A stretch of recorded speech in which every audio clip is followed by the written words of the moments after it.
Hello, welcome to Nell at Night, posting from Martinique. This is an amazing place and I feel very lucky and fortunate to have the experience to explore this island. So I have lots to share about this actual experience and tying in what I talked about last week, because I did say that I wanted, I don't know if you can hear the screaming in the background, but Carnevale is going crazy right now. So it's really a fun time of year for the people here. So last week I said I wanted to explain a little bit more about meditation and mindfulness, and especially the part of it where emotions come into play. So last week I said how meditation practices can sometimes be really tricky. And by the way, they're not always tricky.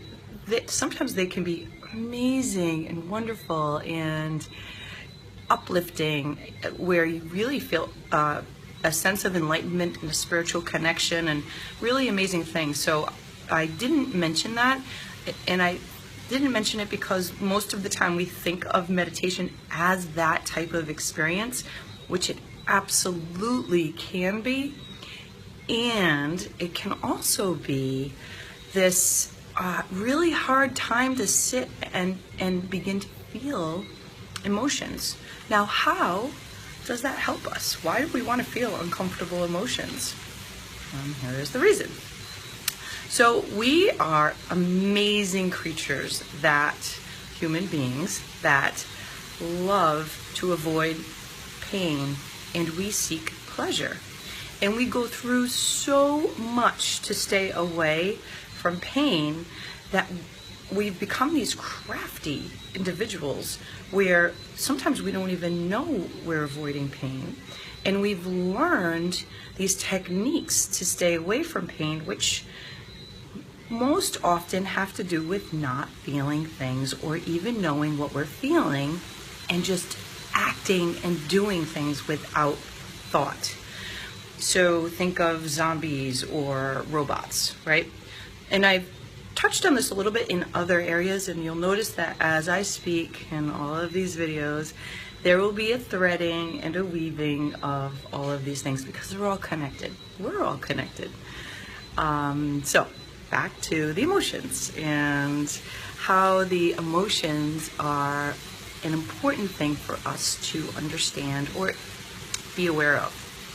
So sitting in a practice where we are still and unable to move is sometimes or oftentimes difficult because these sensations come up that can be very unpleasant, and we don't know how to deal with unpleasant sensations. Now, this is a generalization. Some of us have learned how to deal with unpleasant situations. Now, how is this useful to us in our everyday life? Because, yeah, we could sit around all day long and go through our experiences, but how can we bring this into our day-to-day, and how does this help us? Why is meditation and noticing and being aware so important for our day-to-day? And by the way, if you feel my energy, I'm in Carnevale phase. I'm super hyper.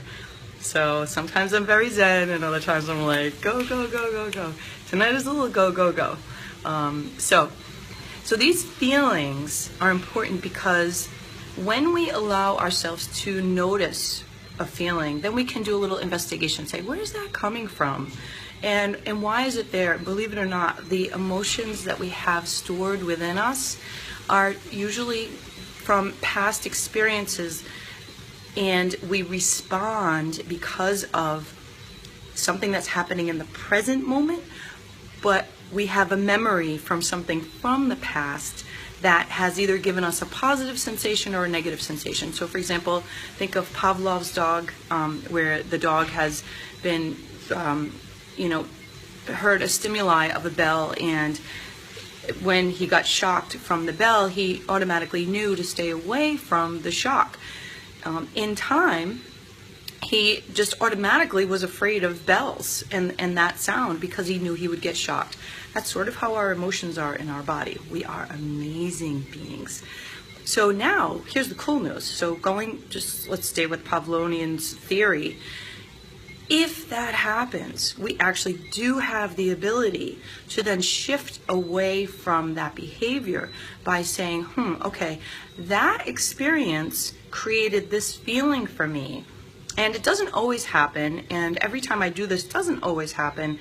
Let me pay attention, let me pull and tease apart these feelings and where they come from, and let me check out if this is actually true for me or not. So hopefully that has bridged the gap a little bit more about why it's so important to have a meditation, mindfulness practice. You see me talking with my hands tonight? Yeah, I'm all over the place. Also, I'm talking with my hands because I am in a French-speaking department of France, and I don't know French. So talking about feelings, I'm going over a little bit on our videos. It seems like this is my theme. And I have challenged myself throughout this trip. I have been horrified. I'm like a little scaredy cat, by the way. So I do tons of things that horrify me. And that's an emotion. And the thing about being afraid, even though I wouldn't necessarily want to seek pain or discomfort, I know that the reward is really big by experiencing something this wonderful. And so I'm choosing to still be afraid about driving in these streets, not being able to read the signs, not being able to communicate. And I tell you, it's unfolded beautifully. I've had amazing people, just sort of angels, show up and help me throughout this whole thing, and it's been an amazing trip. But it wouldn't have happened if I held myself back and said, oh no, I can't do it, I'm too afraid. Okay, so that's it for tonight.